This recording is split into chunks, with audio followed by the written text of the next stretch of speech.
최근에 나도 모르게 한숨이 자주 나와서 주변에서 한숨 좀 그만 쉬어라 라는 이야기 들어보신 적 있는 분 계신가요? 분명히 숨을 잘 쉬고 있는데도 계속 답답한 기분이 들면서 나도 모르게 한숨을 쉬게 됩니다. 그 답답함, 기분 탓이 아닙니다. 실제로 공황장애 환자분들이 처음 발작을 겪기 전에 이런 잦은 한숨과 호흡 불편감을 먼저 겪는 경우가 많습니다. 한숨이 잦아진다는 것은 몸이 지금 뭔가를 필사적으로 고치려 하고 있다는 신호입니다. 그리고 이 신호는 그냥 넘겨서는 안 됩니다. 오늘은 그 신호가 정확히 뭘 말하는 건지, 어떻게 대처해야 하는지까지 자세히 말씀드리겠습니다.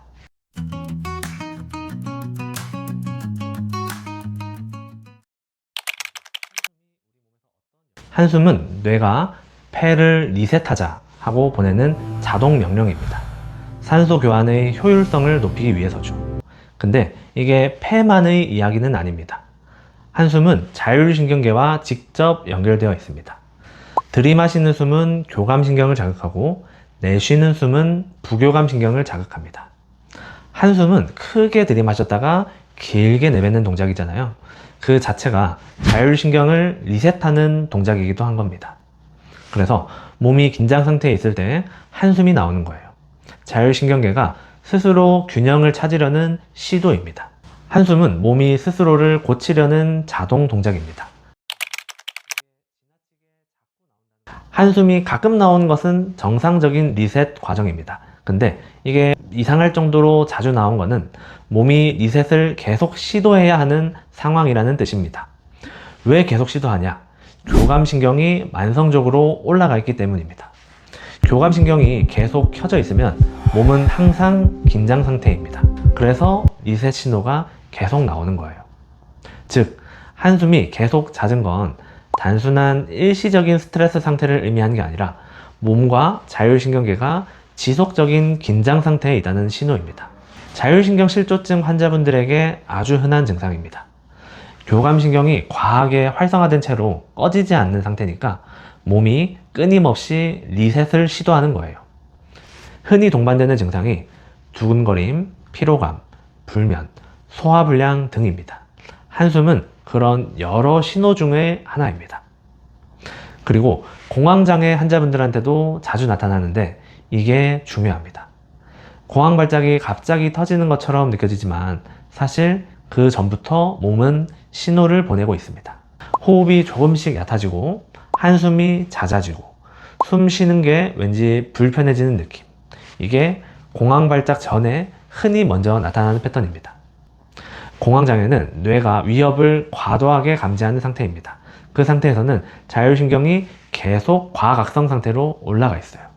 그러다가 어느 순간 급격한 불안과 함께 갑자기 숨이 안 쉬어지는 느낌으로 발전합니다. 그게 바로 공황 발작이에요. 한숨이 잦아지고 있다면 몸이 그런 방향으로 가고 있다는 초기 신호일 수도 있습니다. 화병이 있는 분들한테도 이런 한숨이 반복되는 경우가 많은데요. 화병도 같은 메커니즘입니다. 억눌린 감정이 교감신경을 만성적으로 자극하고 그 긴장이 한숨으로 계속 빠져나오려는 거예요. 한의학에서는 이런 증상을 선태식이라고 부릅니다.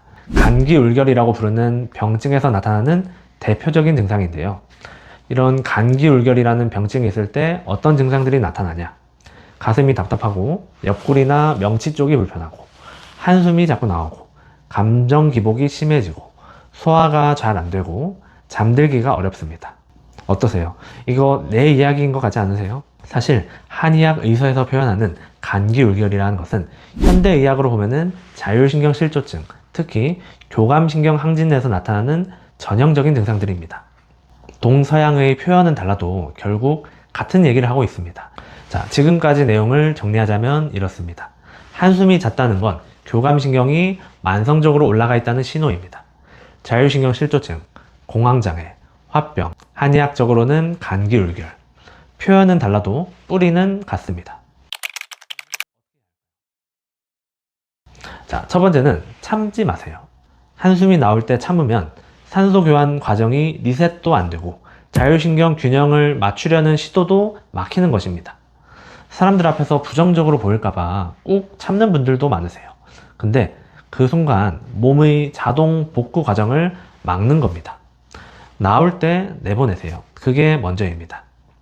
근데 참지 않는 것만으로는 부족합니다. 한숨이 자꾸 나오는 근본 원인은 교감신경이 만성적으로 올라가 있는 거니까요. 그것을 다뤄야 합니다. 그 방법은 첫 번째, 호흡입니다. 들이마시는 숨은 교감신경을 자극하고 내쉬는 숨은 부교감신경을 자극합니다. 날숨을 길게 천천히 하는 호흡이 교감신경 과활성을 안정시키고 긴장을 완화하는 가장 빠른 방법입니다. 따지고 보면 이게 한숨과도 비슷한데요. 이런 한숨 동작에서 마시는 숨은 너무 많이 마시지 말고 내쉬는 숨만 최대한 길게 천천히 내쉬는 연습을 한다고 생각하시면 쉽습니다.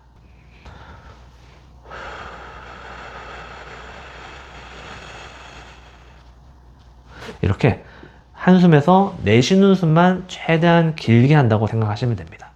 두근거림 뿐만 아니라 가슴의 답답함, 호흡의 불편감, 근육의 긴장 등 교감신경 항진으로 인한 긴장 증상에 모두 도움이 됩니다.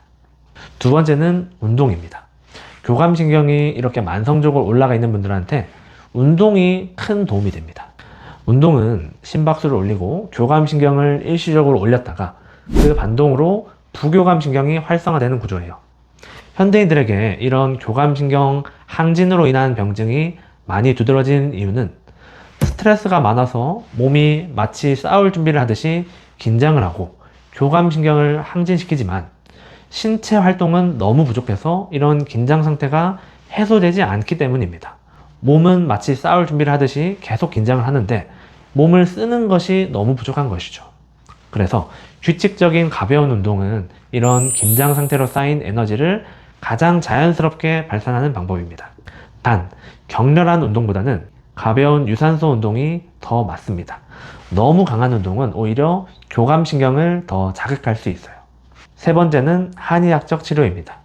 감기울결로 인한 과도한 한숨과 여러 신체적 증상들은 침 치료와 한약으로 접근합니다. 전통적으로 기의 울체를 풀어준다라는 표현은 교감신경의 과도한 항진 상태를 안정시키고 조율시켜주는 치료들입니다.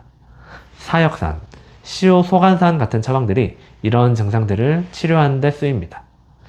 자율신경 실조증이나 공황장애처럼 만성적으로 교감신경이 올라가 있는 상태는 호흡이나 운동만으로는 한계가 있을 때가 있습니다.